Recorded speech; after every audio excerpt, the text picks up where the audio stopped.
आज कळलं एखादी गोष्ट जर नसली ती भेटली तर किती आनंद होतो. तर रामकृष्ण हरी मंडळी, आता विषय आज झालं की आपल्या मशीनचं काम चालू आहे, तुम्हाला सगळ्याला माहिती आहे.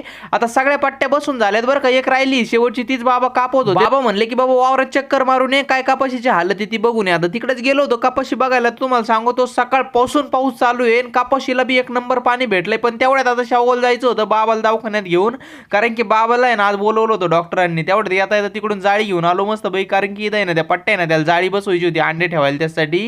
बाब म्हणले मी काय चक्कर मारलं नाही वावरात, आपण दोघं मारून येऊ. आता खालच्या वावरात गेलो होतो, तुम्हाला खरं सांगतो भाऊ कपाशी ना पार वाळून चालली होती. जेव्हा यो पाऊस आलाय ना तेव्हा ती अशी उजळली ना भाऊ, काय विषयच नाही करायचं. इतकं भारी काम झालं नाही पाऊस येऊन, नाही ते सगळं मोडावं लागलं असतं, परत खर्च करावा लागला असता बाबा. आता तिकडून घरी आलो तर त्या हॅचिंग मशीनच्या पट्ट्याचे जे अंड्याचे ट्रे गेलेत ना, आपण त्याला बी जाळी बसून टाकली, अंडे खाली पडावं नाही त्यासाठी अंडे ठेवले, त्याच्यात मोटर मस्त पैकी बसवली, सगळं वर्किंग एक नंबर होतंय बरं का. थोडी सेटिंग करायची, वायरी इकडे तिकडे जोडायची आहे, ते झालं का तुम्हाला दाखवतो फायनल रिझल्ट.